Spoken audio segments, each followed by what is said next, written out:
Supostamente eu não vou ajudar alguém porque esse alguém não merece, porque eu acho que esse alguém não tem porque é preguiçoso, não tem porque deixou de fazer as coisas, não tem porque não se posicionou bem. Eu posso ter as minhas razões para não ajudar uma pessoa. E de repente, diante da sociedade, eu posso estar certo.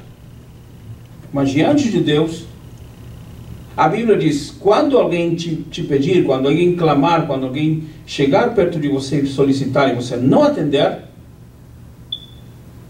tudo bem, você não atendeu, Deus vai usar outra pessoa para aquele ou para aquela pessoa necessitada.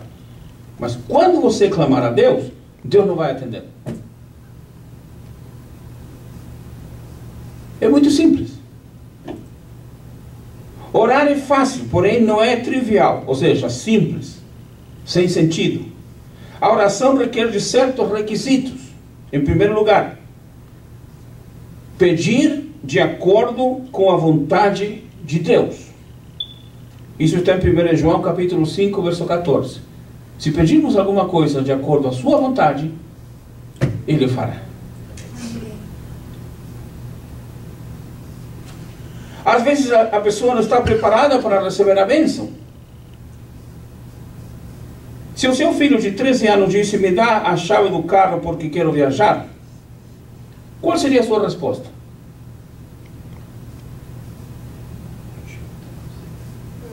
Hein? Me dá a chave do carro que quero viajar.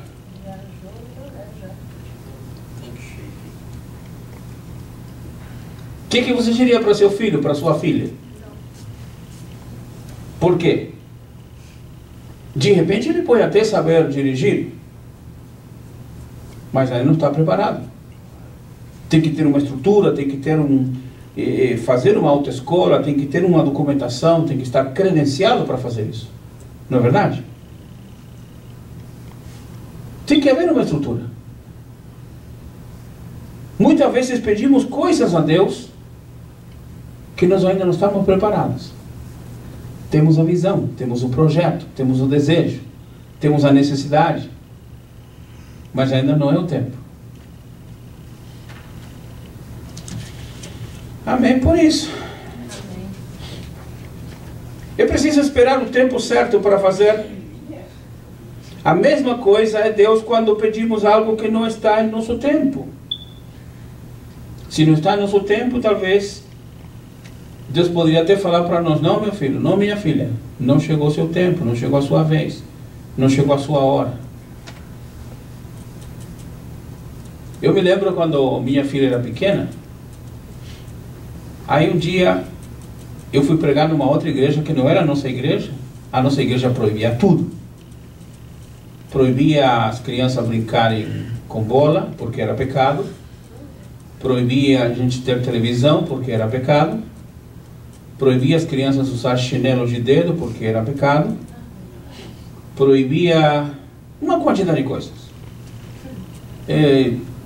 Inclusive alguém escreveu depois um livro dizendo, eu conheci o Deus não. Não pode, não faça, não. Uma quantidade de nãos. Aí um dia eu fui pregar numa outra igreja. Uma igreja mais aberta. Quando cheguei lá, minha filha, com 8 anos de idade, olhando para as irmãs, brinco, batom, unha pintada, calça. Aí ela diz, pai, todo este pessoal vai para o inferno. Todo este pessoal está perdido. Eu falei, não minha filha, não é assim. É que aqui as pessoas têm uma outra maneira de ver, uma outra maneira de entender. Aqui as pessoas adoram a Deus de uma outra maneira. Mas Deus ama essas pessoas do mesmo jeito. Deus abençoa essas pessoas do mesmo jeito. Deus faz coisas bonitas e maravilhosas com essas pessoas do mesmo jeito. Aí ela disse para mim, por que então não posso me pintar? Por que então não posso usar um batom? Por que então não posso usar um brinco? Falei que você é filha do papai, papai é pastor, e o seu pai trabalha nessa igreja, e essa igreja tem essa doutrina, e nós temos que aceitar a doutrina dessa igreja. quando nós sairmos, se Deus nos mandar sair desta igreja para uma outra igreja, aí nós poderemos. Ele diz, eu quero ser membro desta igreja. E eu quero ser membro desta igreja. Eu falei, não, minha filha. Talvez você quer ser membro desta igreja, mas você agora, como pequenininha, tem que obedecer o papai. Quando você tenha 18 anos, aí você vai tomar a sua decisão. Falou, então, eu vou ser membro desta igreja quando eu tenha 18 anos. Eu falei, tá bom, tá certo. No dia seguinte foi falar com o pastor presidente. Porque no dia seguinte havia batismo e eu seria um dos pastores que estaria ajudando para fazer o batismo. Aí ela foi e falou para o pastor, pastor, eu posso batizar? O pastor olhou para ela e falou, não, minha filha, aqui em nossa igreja só se batiza a partir dos 11 anos de idade. Então eu posso usar batão. Falei, não pode. Falou, por que se eu não sou membro da igreja? Mãe, cadê minha Bíblia?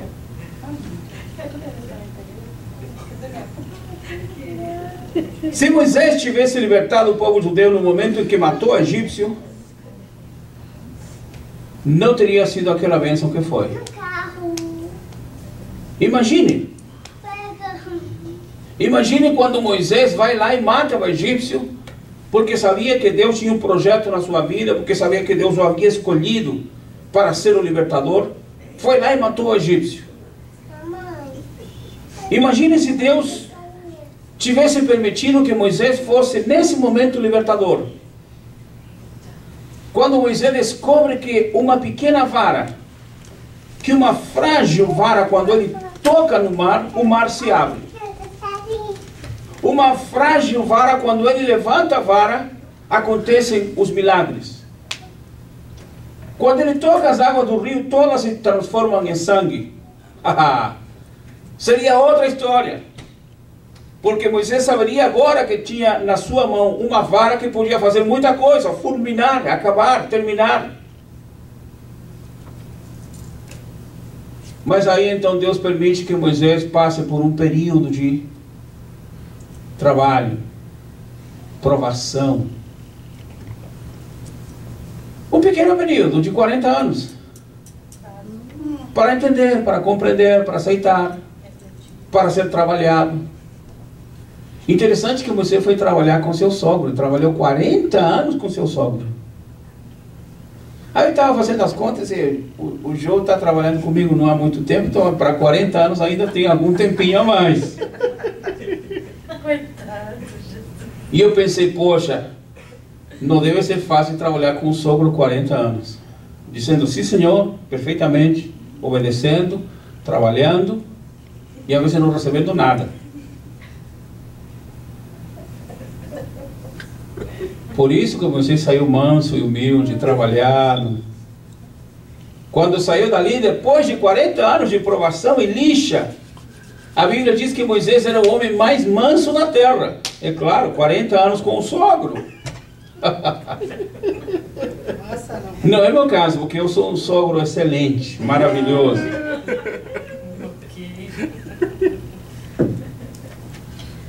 Estou falando isso porque ele não está aqui, então... para não aprender certas coisas. Então, se Deus tivesse dado aquela vara que fazia de tudo, não teria ficado nenhum egípcio vivo. Deus só lhe entregou a vara depois de 40 anos de servir a seu sogro. Aprendeu, meu filho? Agora vai receber uma vara que vai fazer coisas inacreditáveis.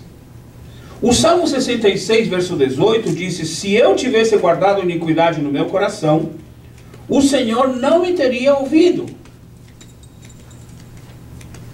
Se eu tivesse guardado iniquidade no meu coração, Deus não teria ouvido. Isaías 59, versos 1 e 2, disse: eis que a mão do Senhor não está encolhida, para que não possa salvar, nem surdo o seu ouvido para que não possa ouvir, mas as vossas iniquidades fazem separação entre vós e o vosso Deus.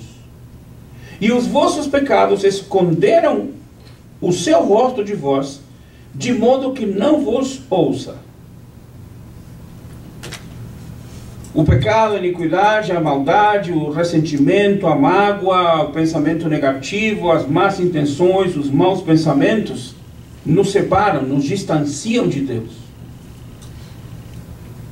Deus não ouve as nossas orações. Daí que às vezes a pessoa ora e não tem resposta. Porque há rancor, porque há maldade, porque há ressentimento, porque existe ódio, porque existe uma quantidade de coisas, incluindo o pecado, a iniquidade.